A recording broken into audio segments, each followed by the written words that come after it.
I was in Dublin. I was in Irish, Republic of Ireland.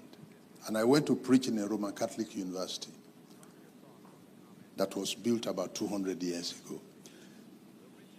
The Roman Catholic Church is the richest church in the world. The Pope has no private jet. Whenever the Pope wants to travel,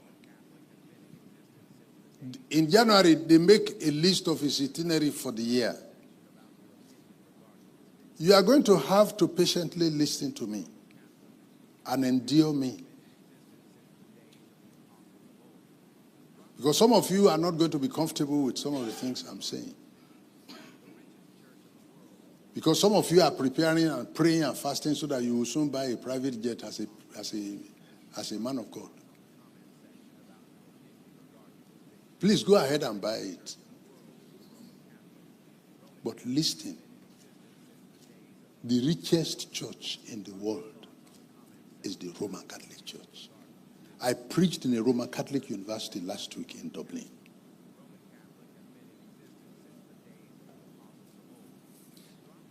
The Pope developed his itinerary for the year and give it to Alitalia, the Italian national carrier, that so month, the pontiff and his entourage will be going to Philippines.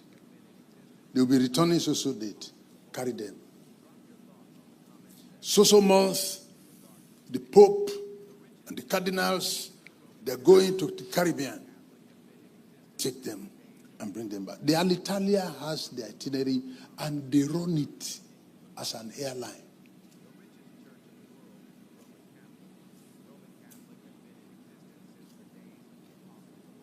And when you Pentecostals come up with some of the stuff and the brandishing and the financial recklessness that you have put the tithes and offerings of the people into, and also recklessness in the use of power, both spiritual and otherwise, the Roman Catholic people are laughing. I live in Ilorin, I live among Muslims and I walk among them. It's easier to convert a Muslim than to convert a Roman Catholic. Roman Catholic will be looking at you and laughing.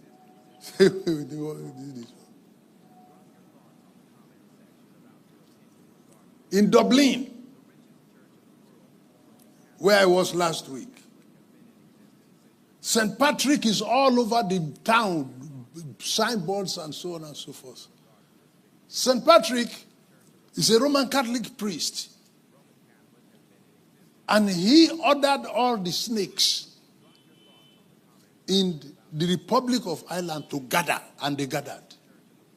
And he ordered all of them to crawl into the sea, and they did. The Republic of Ireland is the only country in the world today that has no snake. A man of God crawled them into the sea, and he's a Roman Catholic.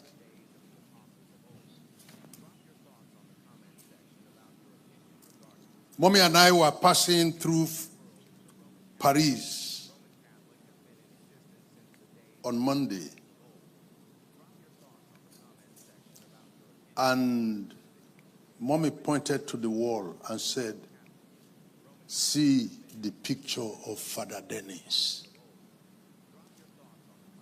Father Dennis. Father Dennis was a Roman Catholic clergyman. And he used to come to preach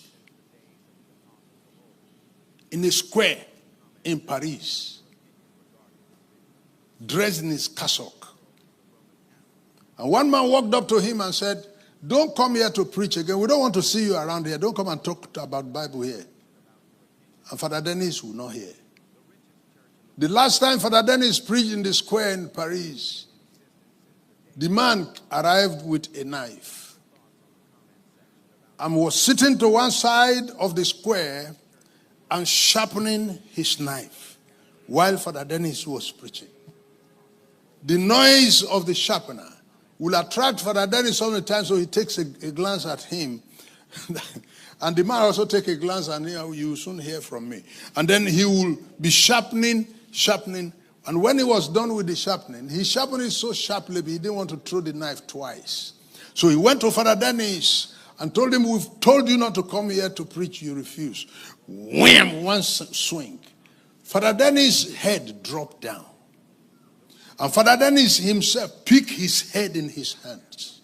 And the head continued to preach. And the head was saying, I have not finished talking. The man put his knife down and ran away. And Father Dennis carried his head in his hands and trekked for miles. And his head was still preaching in his hand. Until blood finished in the body of Father Dennis and he collapsed and died with his head in his hand. You go to Paris today, you ask of the blood street. The blood street is that street where the blood of Father Dennis stained the whole road till he died. And where he died, the Roman Catholic people went and built a cathedral there and put a sculpture of Father Dennis in front of that cathedral with his hand, with his head in his hands. So when you Pentecostals are talking about signs and wonders, the Roman Catholic people are laughing.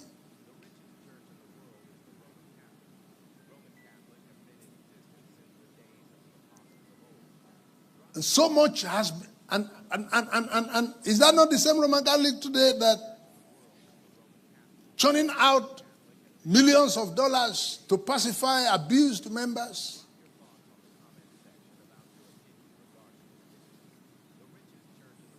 This house is collapsing. And there is the need for God to raise people to address the body.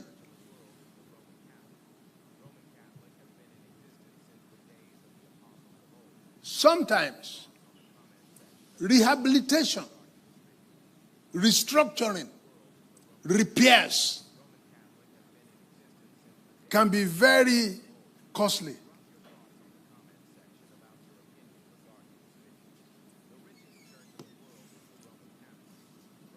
To return us to a former state, to ask that the house be put in a rehabilitation,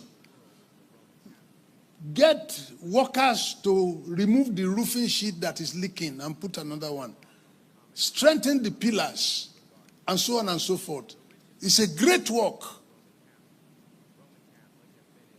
The kind of ministry that we're gathering around this morning is a great work. And I have wept and wept on this because there are more who are damaging it than those who are repairing it.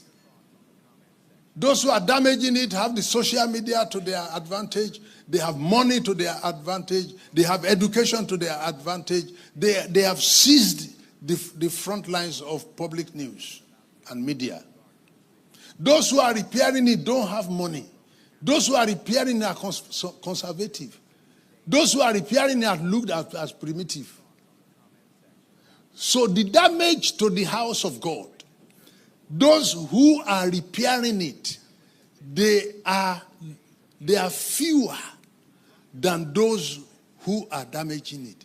Those who are damaging it are doing it daily, day and night. And they are not stopping. The richest church in the world is the Roman Catholic. Roman Catholic has been in existence since the days of the apostles of old. Drop your thoughts on the comment section about your opinion regarding this video.